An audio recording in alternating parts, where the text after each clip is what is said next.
ഹൃദയപൂർവ്വം എന്ന സത്യനന്ദിക്കാട് മോഹൻലാൽ ചിത്രത്തിന്റെ ലൊക്കേഷനിൽ വെച്ച് തുടരും എന്ന സിനിമയുടെ വിജയാഘോഷം നടന്നു. രജപുത്ര വിഷ്വൽ മീഡിയയുടെ ബാനറിൽ എം രഞ്ജിത്ത് നിർമ്മിച്ച് തരുൺ മൂർത്തി സംവിധാനം ചെയ്ത തുടരും എന്ന സിനിമ ലോകമെമ്പാടും മികച്ച അഭിപ്രായം നേടി പ്രദർശനം തുടരുകയാണ്. തികച്ചും അപ്രതീക്ഷിതമായ ഒരു വിജയാഘോഷമാണ് ഈ നടന്നത്. മോഹൻലാൽ, തരുൺ മൂർത്തി, ചിപ്പി, രഞ്ജിത്ത്, എം രഞ്ജിത്ത്, തിരക്കഥാകൃത്ത് AR സുനിൽ, ആന്റണി പെരുമ്പാവൂർ, സത്യനന്ദിക്കാട് എന്നിവർ ഈ വിജയാഘോഷത്തിൽ തങ്ങളുടെ ഓർമ്മകൾ പങ്കുവച്ചു. ചിത്രീകരണ സമയത്ത് മോഹൻലാൽ അനുഭവിക്കേണ്ടി വന്ന പല കഷ്ടപ്പാടുകളെയും കുറിച്ച് നിർമ്മാതാവ് എം രഞ്ജിത്ത് വിശദീകരിച്ചത് ഏറെ കൗതുകമായി. കഴിഞ്ഞ 10 വർഷക്കാലമായി രഞ്ജിത്ത് ഈ സബ്ജക്റ്റുമായി എന്നോടൊപ്പം ഉണ്ടായിരുന്നു എന്ന് മോഹൻലാലും പറഞ്ഞു. ഇത്രയും നാൾ ക്ഷമയോടെ കാത്തിരുന്നതിൻ്റെ അനുഗ്രഹം ദൈവം അറിഞ്ഞു നൽകിയിരിക്കുകയാണ് രഞ്ജിത്തിലൂടെയെന്ന് മോഹൻലാൽ മറുപടി പ്രസംഗത്തിൽ പറഞ്ഞു.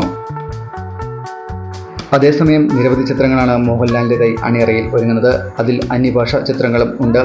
സത്യനന്ദിക്കാട് മോഹൻലാൽ കൂട്ടുകെട്ടിൽ ഒരുങ്ങുന്ന ഹൃദയപൂർവ്വമാണ് ഇപ്പോൾ മോഹൻലാലിൻ്റെതായി ഷൂട്ടിംഗ് നടന്നുകൊണ്ടിരിക്കുന്ന ചിത്രം.